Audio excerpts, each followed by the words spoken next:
I just want to make sure I got this straight. James Franco and Seth Rogen made a movie about the making of The Room, one of the most notoriously bad films of all time, and it's got Oscar buzz. Well, I'll give 2017 this. It's been an unpredictable year. Oh, hi, doggy. The Disaster Artist is a biopic about Greg Sestero and Tommy Wiseau, two friends who met at an acting class in San Francisco and decided to move to Los Angeles, where they began pursuing their dream of becoming movie stars. After years of trying and failing, Tommy decides to write his own movie. The two of them gather together a cast and crew, and over the course of many months, they finally live out their dreams. Except that Tommy kind of goes insane, has no idea what he's doing, alienates everyone on set, Greg ends up hating Tommy, and the movie they go on to make was considered to be one of the worst movies of all time. I gotta hand the Disaster Artist this. There are countless films out there about making movies, and they speak to the passion that goes into this art, the dedication that people have for this craft, and the love that these creators feel for their work. However, I can't really name another film out there like that where the movie they were making turned out to be bad. And not just bad, shockingly terrible, where nearly everything that could go wrong did go wrong. Yes, I'm sure that even if you haven't seen The Room, you at least know about it. It's a film that will go down in infamy. It's been talked about by so many people that its scenes are some of the most well-known moments in cinema history. I did not hit her. It's not true. It's bullshit. I did not hit her. I did not. Oh, hi, Mark. Here you go. That's me. How much is it? It'll be $18. Here you go. Keep the change. Hi, doggy. She had a dozen guys. One of them found out about it, beat her up so bad she ended up in a hospital on Guerrero Street. What a story, Mark. You're lying. I never hit you. You are tearing me apart, Lisa! And I know a lot of people are going to ask, do I have to actually see The Room to understand this film? No, you don't. This film is still very good even if you've never seen the movie that it's based upon. However, the more that you know about The Room, the more enjoyment you're going to get out of this. There are whole sequences of this film where they just stop to basically go, here it is guys, that incredibly famous scene in the movie, we're filming it right now. And I totally understand why they did that. And if you don't know the scene, you'll still enjoy these parts of the movies, but if you do know them, you'll look at it like, oh, it's that thing. They're doing that thing right now. And honestly, they do a damn fine job matching what they shot to the actual movie itself. During the end credits of this movie, they basically do a victory lap where they just overlay the scenes that they just shot to the actual scenes from the movie, and it matches up perfectly. So okay, if you're a fan of the cult classic film The Room, you'll be pleased with the amount of respect that they showed the source material. But what if you don't care about that? What if you're just an average moviegoer who's never seen The Room and you just want to see a good movie that stands on its own? Will you enjoy this film? Honestly, I think so. Because beyond just being a tribute to the cult classic film, this is still a really engaging movie all about friendship and filmmaking.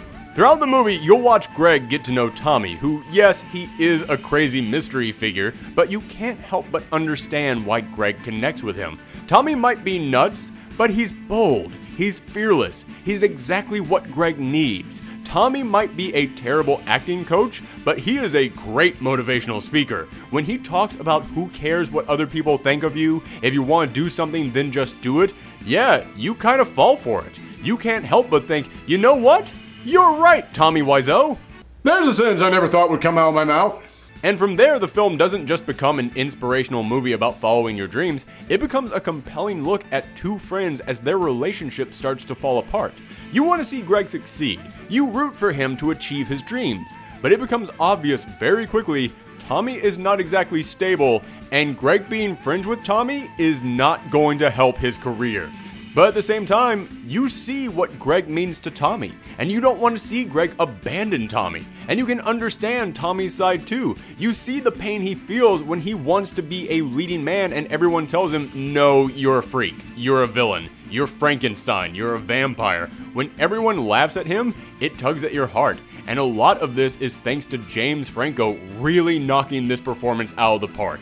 I had heard that there was Oscar buzz around Franco playing Wiseau, and I thought, why? Everyone on Earth has a Tommy Wiseau impersonation, that's nothing special. But as you watch this, it becomes obvious real quickly, he's not doing an impersonation, he's becoming this character. There is one moment in this film where I don't know if it was the makeup, I don't know if it was the lighting, but James Franco became invisible and I was looking at Tommy Wiseau. And when it actually gets to the point where they are filming the movie, it is a sight to see, because they truly did capture what it feels like to be in the midst of a cluster tornado as it's happening. I have been on sets where the person in charge was a madman who had no idea what they're doing. And yeah, it kind of feels exactly like this. They nailed it. However, there are a few things that I have to take points off for. First being that, as I said, this movie is enjoyable if you know nothing about The Room, but if you do know about The Room, then you're going to get something extra out of this movie. And that something extra is a finale. It's a conclusion. This movie all leads up to a point, and then the movie comes in with a title card and says, here's what happened after that. Now, if you know about this film, then yeah, that's all you need. You already know what happened after this point. You just wanted to see the origin and the making of The Room. However, if you don't know about The Room, you'll probably look at like, wait, so what happened after this moment? Because this all leads up to a big climactic moment, and after that, you're probably going to have questions of how did it go from this point to the next point, and the movie doesn't really provide you with that. If you were looking for this film to tell you a story, it does kind of feel like it's missing the last 10-15 minutes of it. It does feel like it's missing the resolution because it just kind of turns to the audience and says, you already know what happens. Also, as I said, at the beginning of the movie, it's an incredibly inspirational tale of someone who decided to chase his dreams. He didn't care what other people thought. No one would give him a shot, so he took the shot himself. That is an incredibly motivational tale that will inspire you to go out there and chase your own dreams. Except for one thing. About halfway through this movie, you learn Tommy Wiseau is insanely rich. He has what this movie describes as a bottomless well of cash. And when you learn that, it kind of takes the story of follow your dreams and crinkles it up and throws it in your face. It's really easy to chase your dreams when you have unlimited resources, and it kind of feels like this movie never realizes how that changes the tone and the message behind this film. In fact, speaking of that, what exactly is the message of this film? Maybe I'm nitpicking it a bit too much, maybe I'm trying to read way too much into this film, but it really feels like this movie wanted to be about something, and it feels like that thing that it's about keeps changing throughout the movie. At one moment it's about follow your dreams, then it's about sticking by your friends, then it's about being careful who your friends are and making sure to separate yourself from toxic people, then it's about just accepting who you are in life. Again, maybe this movie isn't supposed to have a message, maybe it's just supposed to be a behind-the-scenes look at the making of this cult classic, but it really does feel like this movie wanted to have a message, and the message kind of keeps changing throughout the movie. But in the end, this movie still has an amazing collection of performances, some great witty dialogue that made me laugh all throughout it, and it's also one of the most unique films about movie making I've ever seen. So I'm still going to give this film an 8.8 out of 10. And yes, I'm aware of how ludicrously precise my scores are getting, but what can I say? When you've done this for long enough, eventually you get to that point where you go, yeah, this deserves a 0.8. Thanks for tuning in, everyone. Remember, we do movies and TV reviews every single week on this channel, so if you want to see those and other videos about everything from the world of geekery like games and comics chat, then hit that subscribe button and follow us on Twitter and Tumblr at Professor Thorgi. Thanks for tuning in, everyone. Come back next time.